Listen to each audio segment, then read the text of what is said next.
بسم اللہ الرحمن الرحیم۔ السلام علیکم۔ رمضان کے اندر غامدی صاحب کے ساتھ نشریات کا خصوصی سلسلہ لے کر حاضر خدمت ہے۔ آغاز کرتے ہیں۔ ہمارے ساتھ موجود ہیں جناب جاوید احمد غامدی صاحب۔ السلام علیکم غامدی صاحب۔ وعلیکم السلام۔ ہم سب اس پروگرام کے بارے میں آپ سب جانتے ہیں کہ قرآن مجید میں اخلاقیات سے متعلق کچھ مباحث کو ہم زیر بحث لے کر آتے ہیں۔ اسی طریقے سے احادیث کے اندر جو چیزیں ہیں وہ بھی زیر بحث آتی ہیں، اور آپ لوگوں کے سوالات کو بھی ہم گفتگو میں شامل کرتے ہیں۔ آغاز کرتے ہیں۔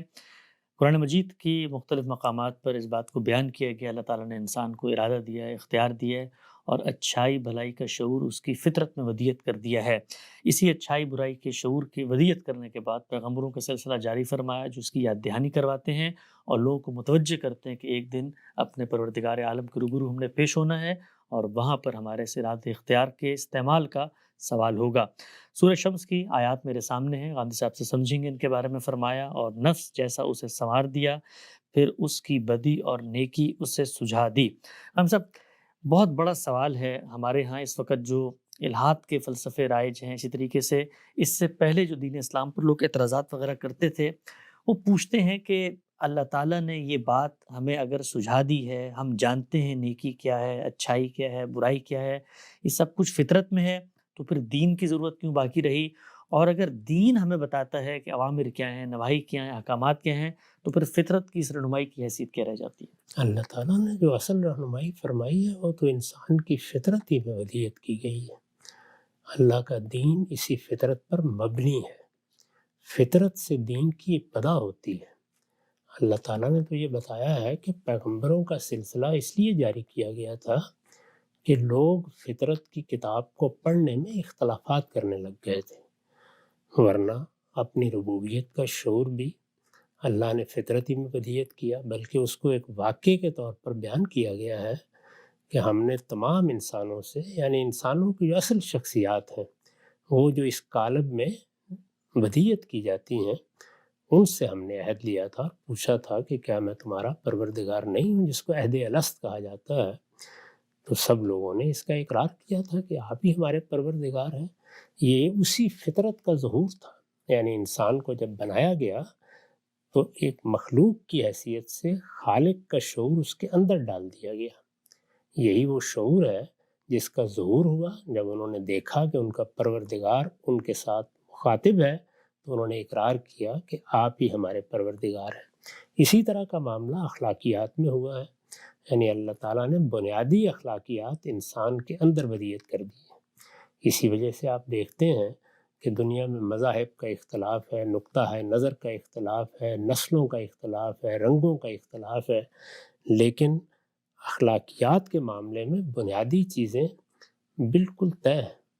انہی کی اساس پر ہمارے ہاں عدالتیں کام کر رہی ہیں۔ اس وقت بھی دنیا میں اگر آپ ایک نظر ڈال کے دیکھیں تو بہت سے مذاہب کے ماننے والے، بہت سی متفاوت نسلوں سے تعلق رکھنے والے لوگ 200 سوا 200 کے قریب ملک قائم کیے ہوئے ہیں۔ ان میں اتفاق ہو گیا ہے کہ انسان کے بنیادی حقوق کیا ہیں۔ جب انسان کے بنیادی حقوق متعین کر دیے ہیں تو باہمی حقوق و فرائض کے بارے میں بھی بہت سی چیزوں میں اتفاق ہے۔ یہ اقوام متحدہ کا چارٹر، یہ انسانوں کے مابین حقوق و فرائض کی تقسیم، یہ عدالتوں کا نظام، یہ قانونی یکسانیت، اسی طریقے سے بہت سے معاملات جن میں انسان فیصلہ کرتے ہیں کہ یہ ظلم ہے، یہ عدل ہے، اور پھر ظلم و عدوان کے معاملے میں کچھ نہ کچھ قانونی کارروائی کرنے کا اختیار، پولیس بناتے ہیں، فوج بناتے ہیں، اس کے لیے بھی اخلاقی حدود طے کرتے ہیں۔ اس سے یہ صاف معلوم ہوتا ہے کہ اخلاقیات کا شعور انسان کے اندر ودیت ہے۔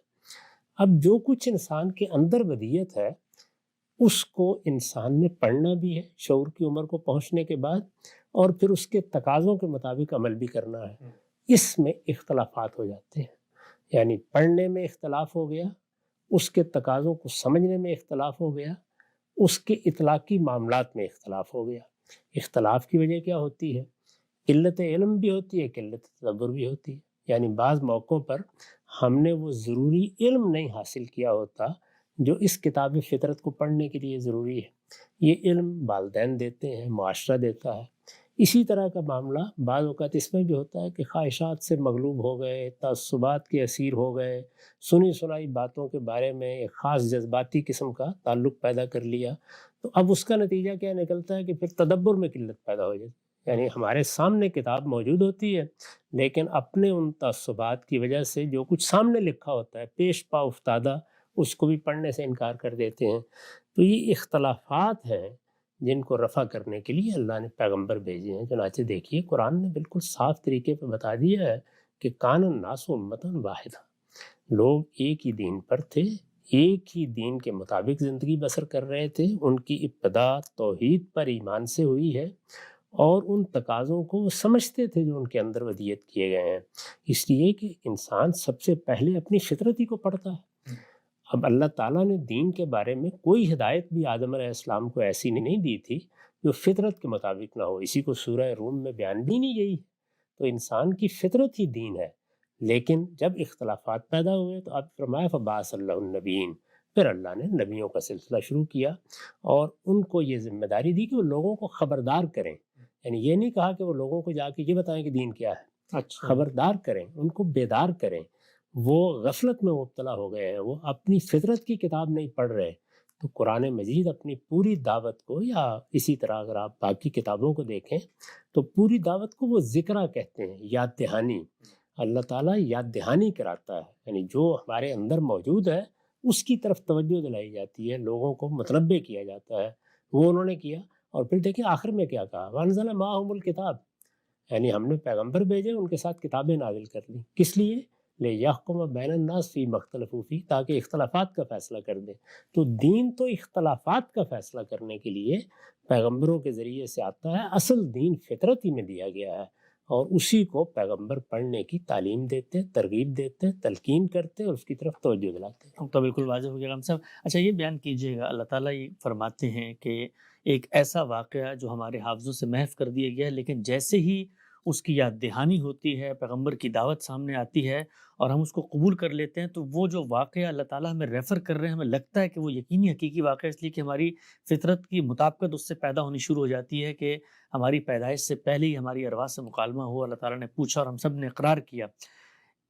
کوئی شخص آگے بڑھ کے یہ کہتا ہے کہ جی آپ کی ہو جاتی ہے لیکن میری نہیں ہوتی، آپ مجھے دین کی دعوت بتا رہے ہیں، نہ مجھے وہ واقعہ یاد ہے، نہ مجھے یہ معاملہ یاد ہے، تو اس کے لیے یہ واقعہ کیسے کوئی بنا استدلال بن سکتا ہے؟ اس لیے کہ نہ واقعہ اس وقت موجود ہے، وہ تو ہم نتیجے کے طور پہ دکھا سکتے ہیں کہ ہماری موافقت ہے، اس کی موافقت نہیں۔ واقعے کی یاد تو محو کر دی گئی ہے، اس لیے کہ اگر واقعے کی یاد باقی رہتی تو پھر ابتلاء کا قانون نافذ نہیں ہو سکتا تھا۔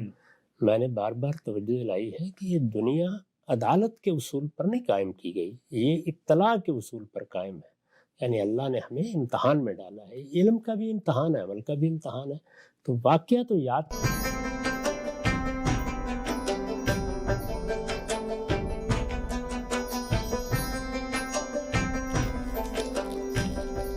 ہو گیا غم صاحب نے اسی بات کی توضیح میں اپنی تفسیر البیان میں لکھا ہے کہ اس کے معنی یہ ہیں کہ خیر و شر کا امتیاز اور خیر کے خیر اور شر کے شر ہونے کا احساس انسان کی تخلیق کے ساتھ ہی اس کے دل و دماغ میں الہام کر دیا گیا ہے۔ بعض دوسرے مقامات پہ یہی حقیقت ان ہدینہ السبیل، ہم نے اسے خیر و شر کی راہ سجا دی، اور ہدینہ النجدین، ہم نے اسے دونوں رستے سجھا دیے کے الفاظ سے واضح ہوئی ہے۔ یہ امتیاز و احساس ایک عالمگیر حقیقت ہے، چنانچہ برے سے برا آدمی بھی گناہ کرتا تو پہلے مرحلے میں اسے چھپانے کی کوشش کرتا ہے۔ آدم علیہ السلام کے بیٹے قابیل نے اپنے بھائی حابیل کو قتل کر دینے کے بعد اس کی لاش چھپانے کی کوشش کی تھی، تو ظاہر ہے کہ احساس گناہ کی وجہ سے کی تھی۔ یہی معاملہ نیکی کا ہے، انسان اس سے محبت کرتا، اس کے لیے اپنے اندر عزت و احترام کے جذبات پاتا، اور اپنے لیے جب بھی کوئی معاشرت پیدا کرتا ہے اس میں حق و انصاف کے لیے لازماً کوئی نظام قائم کرتا ہے۔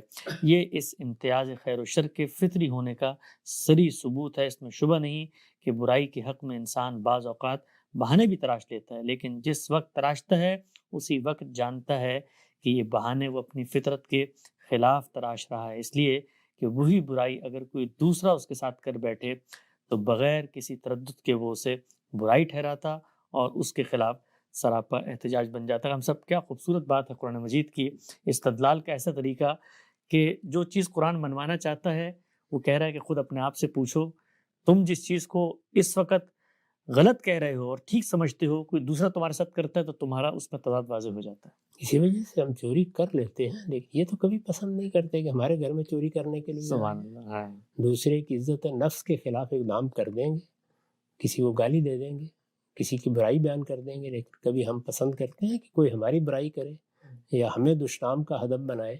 تو اس طرح گویا ہمارے باطن میں اللہ تعالیٰ نے ایک میزان رکھی ہوئی ہے، وہ فیصلہ کرتی رہتی ہے، حق و باطل کا فیصلہ، اسی کو ضمیر سے تعبیر کیا جاتا ہے۔ اور اسی وجہ سے اخلاقی معاملات میں پیغمبر کیا کرتے ہیں، وہ یہ بتاتے ہیں کہ استفت قلبک، اپنے دل سے فتویٰ پوچھا کرو۔ تمہارا دل، تمہارا ضمیر، تمہارا دماغ، تمہارے باطن میں جو اللہ تعالیٰ نے ایک شخصیت رکھی ہے وہ بالکل حق کی شہادت دے دیتی ہے۔ اسی کو دوسری جگہ بیان کیا ہے اور یہ کہا ہے کہ بل الانسان ولا نفسہ ہی بصیرہ ولو القی معاذیرہ، انسان جتنے چاہے بہانے تراش لے وہ اپنے ضمیر پر خود گواہ ہوتا ہے۔ تو یہی گواہی ہے جو قیامت میں اللہ کی گواہی بن جائے گی۔ خیر و شر کے اسی شعور کو سورہ دہر میں بھی بیان کیا گیا، الفاظ ہیں، ہم نے اسے خیر و شر کی راہ سجھا دی، اب وہ چاہے شکر کرے یا کفر کرے۔ تفسیر میں بیان ہوا ہے یہ انسان کو سمیع و بصیر بنانے کا ثمرہ بیان ہوا ہے، اور مولانا امین حسین اصلاحی اس کی وضاحت میں لکھتے ہیں انسان اس کے نتیجے میں اپنے اوپر خیر اور شر کا گواہ بن گیا ہے، اور اس کے پاس بدی کی راہ اختیار کرنے کے لیے کوئی عذر باقی نہیں رہا۔ ہی خیر و شر کا شعور ہے جو اللہ تعالیٰ نے ہماری فطرت میں ودیت کر دیا ہے، اور ہر انسان اس پر متنبع رہتا ہے۔ قرآن مجید کا ایک حصہ زیر بحث آیا، سلسلہ گفتگو کو آگے بڑھاتے ہوئے ہم حدیث کو یہاں پر لے کر آتے ہیں۔ رسول اللہ صلی اللہ علیہ وسلم کے خادم صوبان ہی سے روایت ہے، آپ نے فرمایا جو مجھے ایک بات کی ضمانت دے میں اس کو جنت کی ضمانت دیتا ہوں۔ وہ کہتے ہیں میں نے عرض کیا یا رسول اللہ میں ضمانت دیتا ہوں۔ آپ نے فرمایا لوگوں سے کسی چیز کا سوال نہ کرنا۔ راوی کا بیان ہے کہ اس کے بعد ایسا بھی ہوا کہ صوبان اپنے اونٹ پر سوار ہوتے اور ان کا کوڑا گر پڑتا تو وہ اس کے بارے میں بھی کسی سے سوال نہ کرتے اور خود ہی اتر کے اٹھا لیا کرتے تھے۔ ہم سب بہت بڑی بات بیان ہوئی ہے۔ اس پر شبہ نہیں کہ یہ ایک بڑی چیز ہے، لیکن آدمی یہ فیصلہ کر لے کہ مجھے ممکن حد تک یہی کوشش کرنی ہے کہ میں اپنے رب ہی سے سوال کروں۔ انسان کو دنیا میں محتاج اور محتاج علیہ بنا کے بھیجا گیا ہے۔ ہم بیمار بھی ہوتے ہیں، تکلیف بھی ہوتی ہے، غربت بھی آ جاتی ہے، برے اچھے حالات سے گزرتے ہیں۔ ان میں یہ فیصلہ کر لینا کہ میرا رب ہے، وہی میرا ہاتھ پکڑنے والا ہے، وہی میری عزت رکھنے والا ہے، مجھے بہرحال اسی سے بات کرنی ہے۔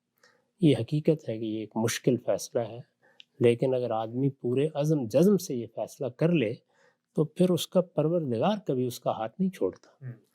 یہ حقیقت ہے کہ ہم بڑی جلدی ہار جاتے ہیں، تھوڑ دلا ہے انسان، کمزور ہے، ضعیف ہے، ورنہ عزم اور ارادے کی تربیت کر لی جائے تو جو آپ اپنے لیے پسند کر لیں گے آپ کا رب آپ کو بہم پہنچائے گا، وہ عزت بھی رکھے گا، آپ کا ہاتھ بھی پکڑے گا، آپ کے لیے مواقع بھی پیدا کرے گا۔ یہ سب کام وہ کرتا ہے بشرطے کہ انسان پورے اعتماد کے ساتھ اپنے معاملات اس کے سپرد کر دے۔ وہ جو بیان کیا جاتا ہے نا رات کی دعاؤں میں کہ فوضت امری الیک والجات ظہری الیک، میں نے اپنا معاملہ پروردگار تیرے سپرد کر دیا اور اپنی پیٹھ تیری طرف لگا دی، اب اس کے بعد تو ہی میرا سہارا ہے۔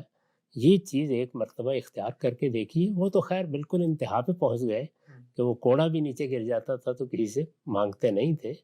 یہ وہ چیزیں نہیں ہیں کہ جن کے بارے میں حضور نے فرمایا تھا، یہ اصل میں اس کا اطلاق ہے۔ کہنے کا مطلب یہ ہے کہ جن معاملات میں تم اپنے رب سے کوئی چیز مانگ سکتے ہو اور وہ ہر چیز دینے والا ہے، ظاہر ہے پروردگار آ کے کوڑا تو نہیں پکڑائے گا، لیکن جن چیزوں کو ربی سے مانگنا چاہیے ان میں بندوں سے کوئی توقع نہ رکھنا، اور نہیں رکھو گے اور بندوں سے کبھی سوال نہیں کرو گے تو وہ تمہیں کبھی ایسی صورتحال میں بھی نہیں لانے دے گا جس میں تمہیں بندوں سے سوال کرنا سبحان پڑے۔ اللہ، کیا بات ہے۔ یہ بات تھی جو اصل میں ان کو بتائی گئی۔ ایک نقطہ واضح ہوا، ہم سب نے خود اس روایت کی توضیح میں بھی کچھ لکھا ہے، میں پڑھ دیتا ہوں۔ فرمایا ہے مطلب یہ ہے کہ ایمان و اسلام کی توفیق تو تمہیں حاصل ہے، اس کے ساتھ اپنی خودداری کی حفاظت بھی کرتے رہنا، یہ ایک ہی چیز تمہارے لیے بہت سے اعمال صالحہ کا باعث بن جائے گی۔ انسانی نفسیات کے علماء جانتے ہیں کہ کیسی گہری بات ہے اور انسان کی سیرت و کردار کی تعمیر کے لیے کس قدر مؤثر ہو سکتی ہے۔ سیدنا صوبان نے رسالت مآب صلی اللہ علیہ وسلم کی اس تلقین پہ جس درجے عمل کیا، روایت میں آتا ہے کہ گھوڑے پہ بیٹھے ہوئے یا اونٹ پہ جاتے ہوئے ان کا کوڑا بھی گر جاتا تھا تو وہ بھی کسی سے پوچھتے نہیں تھے، خود ہی اٹھا لیتے تھے اس کی بھی وضاحت کی امام صاحب نے، آپ نے لکھا ہے اس سے اندازہ کیا جا سکتا ہے کہ جن لوگوں کو اخلاص کے ساتھ رسول اللہ صلی اللہ علیہ وسلم کی صحبت اور آپ سے تربیت پانے کا شرف حاصل ہوا، وہ جنت کے کیسے شائق تھے اور اس کے لیے کس قدر مشقت اٹھانے کے لیے تیار ہو جاتے تھے۔ ہم سے گزشتہ دنوں ایک روایت ہم نے پڑھی تھی جس میں زیر بحث تھا کہ جنت کو مشقتوں سے ڈھانک دیا گیا۔ یہ بھی تو کتنی مشقت کی بات ہے کہ آپ کے دل میں کوئی تنگی محسوس ہوئی، سوال محسوس ہوا، وہ آپ نے مشقت اٹھا لی، لوگوں کی طرف نہیں گیا۔ اس میں کیا شک ہے، اسی کا صلہ جنت ہے۔ یعنی دنیا میں انسان کو جس امتحان میں ڈالا گیا ہے اس کے پھر بڑے درجات ہیں، یعنی آپ کم ترین جگہ پر بھی اس میں کامیاب ہو جاتے ہیں۔ جیسے ہمارے ہاں ایک زمانے میں کہا جاتا تھا نا کہ یہ تو 33 نمبر لے کر ہی پاس ہوں گے، لیکن درجات تو بہت بڑے ہیں۔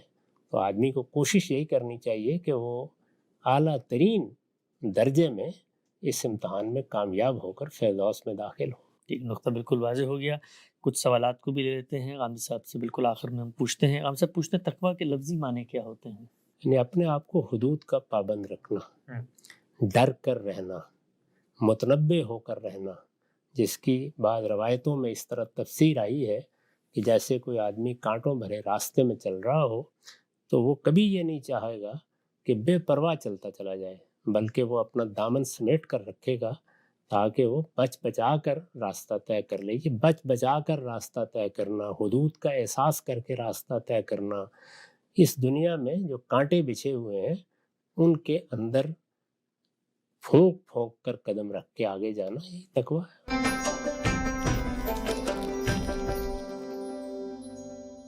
یہ سوال ہے غامدی صاحب کے مطابق دین کا مقصد پاکیزگی ہے اور اس کے مشمولات میں تطہیر بدن بھی شامل ہے۔ سوال یہ ہے کہ جسم کے اوپر غلاظت ہو تو وہ تو ناپاکی ہے جس کو دور کرنا ہمارے لیے ضروری ہے، تاہم صبح شام لوگ سگریٹ پھونک پھونک پر پھیپھڑوں کو غلاظت میں غرق کر دیں تو یہ کیسے طیب ہو سکتا ہے؟ کیا تطہیر بدن کے ضمن میں اس کو نہیں لینا چاہیے اور یہ کہنا چاہیے کہ جس طرح آپ ظاہر میں کوئی غلاظت نہیں کرتے اس طرح باطن میں بھی آپ ان چیزوں کو شامل نہ کریں؟ تمام چیزوں کے معاملے میں یہی اصول ہے۔ اب اس میں کوئی آدمی آپ سے اختلاف کرے گا کہ یہ غلاظت نہیں ہے، یہ آزار تو ہے، غلاظت نہیں ہے، یہ بیماری تو ہے، غلاظت نہیں ہے، تو یہ اختلاف ہے، اطلاق کا اختلاف ہے۔ لیکن اگر مثال کے طور پر میرا احساس یہ ہے کہ یہ چیز میرے باطن کو آلودہ کرتی ہے تو میں اس سے اجتناب بھی کروں۔ ٹھیک، نقطہ واضح ہو گیا۔ آخری سوال غم صاحب، ایک خاتون نے پوچھا ہے کہ نبی صلی اللہ علیہ وسلم کا اپنی ازواج مطہرات سے اپنی خدمت کروانے کے بارے میں کیا اسوہ تھا؟ کیونکہ آج کل ہم نے دیکھا ہے کہ مرد حضرات بالکل خواتین کو گھر میں بیویوں کو نوکرانیوں کی طرح ٹریٹ کرتے ہیں، بستر سے ہلنا بھی پسند نہیں کرتے، اور آتے ہیں تو کپڑے اٹھا کے ادھر پھینکے، چپل ادھر پھینکی، پانی مانگا، کھانا مانگا، یعنی بالکل لگ رہا ہوتا ہے کہ خادمائیں ہیں، اور کلچر بھی ایسا بن گیا ہے کہ عورتیں انکار نہیں کر سکتی۔ رسول اللہ کا اپنا اسوہ کیا تھا چھوٹے موٹے کاموں کے حوالے سے؟ یہ سوال آپ نے مجھے پوچھا ہے تو میں نے ایک نگاہ اپنے باطن میں ڈالی ہے کہ جو کچھ رسالت مآب کے بارے میں آج تک پڑھا سنا اس میں اس طرح کے کیا واقعات ہیں۔ مجھے کوئی ایک واقعہ بھی یاد نہیں آ رہا کہ آپ نے کسی سے کوئی کام لیا ہو۔ سبحان اللہ، اچھا، یہ حقیقت ہے کہ آپ اپنے سارے کام خود ہی کرتے تھے، اللہ اکبر، اچھا، بلکہ اس کے واقعات یاد آ رہے ہیں کہ آپ نے کسی کی خدمت کر ڈالی۔ یعنی ازواج کے معاملے میں بھی اس طرح کے واقعات ذہن میں آ رہے ہیں، بیماری ہے، کوئی تکلیف ہے، اس طرح کی چیز ہے تو سراپا شفقت بن گئے۔ تو رسول اللہ کا یہ طریقہ نہیں تھا، اور اس میں یہ چیز بھی ملحوظ رکھنی چاہیے کہ اہل عرب کے ہاں بھی اس طرح کی ذمہ داریاں عورتوں پر نہیں ڈالی جاتی تھی۔ اچھا، ان کی اپنی تہذیب بھی ہمارے کلچر سے بہت مختلف تھی، اس کا بھی لحاظ کرنا چاہیے۔ لیکن خود رسالت مآب صلی اللہ علیہ وسلم کی اپنی شخصیت، آپ تو صحابہ کو بھی کوئی عام طور پر خدمت کی بات نہیں کہتے تھے، بلکہ آگے بڑھ کے وہ کام خود ہی کر لیتے تھے۔ اسی وجہ سے تو ہر ایک نے شہادت دی کہ انک علی خلق عظیم، تو آپ تو اخلاق عالیہ کا بہترین نمونہ تھے۔ اس لیے ہمیں بھی اپنی زندگی میں یہ نہیں کبھی خیال کرنا چاہیے کہ یہ کوئی خاتمائیں بنا دی گئی ہیں۔ ہم نے مل کے ایک عہد کیا ہے، برابری کی سطح پر ایک معاہدہ کیا ہے، گھر کے نظم و نسق کی ذمہ داری ہم دونوں نے اٹھائی ہے، میاں نے بھی بیوی نے بھی اٹھائی ہے۔ اس میں کچھ فرائض کی تقسیم کی گئی ہے، جیسے ہمارے دین کا تقاضا یہ ہے کہ مرد اخراجات کی ذمہ داری اٹھائے۔ اس کے نتیجے میں بعض نازک موقعوں پر فیصلے کا اختیار بھی اس کے پاس آ جاتا ہے، ورنہ دونوں کو مل جل کر ایک دوسرے کا لحاظ کر کے معاملات انجام دینے چاہیے، اور تقسیم کار بھی بعض اوقات کرنا پڑ جاتی ہے، اس لیے کہ کوئی کام کرتے وقت آپ کہتے ہیں اچھا آپ یہ کام کر لیں، میں یہ کام کر لیتا ہوں.